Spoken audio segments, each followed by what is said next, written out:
કરાચીના મલિર cantt પર પણ એરફોર્સે કરી હતી એર સ્ટ્રાઇક। ઓપરેશન સિંદૂર બાદ સેનાનું મોટું નિવેદન। પાકિસ્તાની આતંકવાદીઓ પર કરવામાં આવેલા ઓપરેશન સિંદૂર પછી ભારતીય સેનાએ પાકિસ્તાની સેનાને હિંમતભેર જવાબ આપ્યો।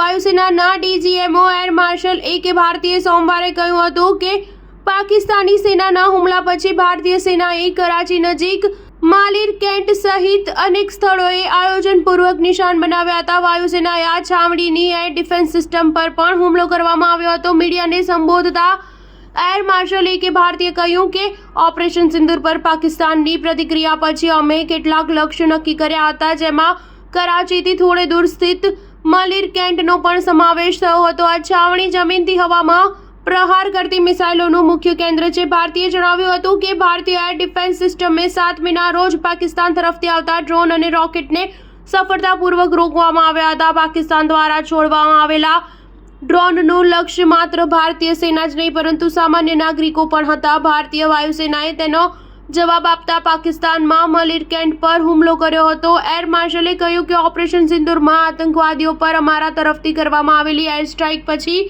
અમને ખબર હતી કે પાકિસ્તાન તેનો બદલો લેશે, જેથી આ સ્થિતિમાં આપણી એર ડિફેન્સ સિસ્ટમ સંપૂર્ણપણે તૈયાર હતી। અમારી હવાઈ તૈયારીઓનો એક ઉદ્દેશ્ય સ્પષ્ટ હતો કે જમીન પર નાગરિક કે લશ્કરી વિસ્તારોને કોઈ નુકસાન ન થાય તેની ખાતરી કરવાનો હતો। સ્ટાર ન્યૂઝ 7 હંમેશા સચ્ચાઈની સાથે।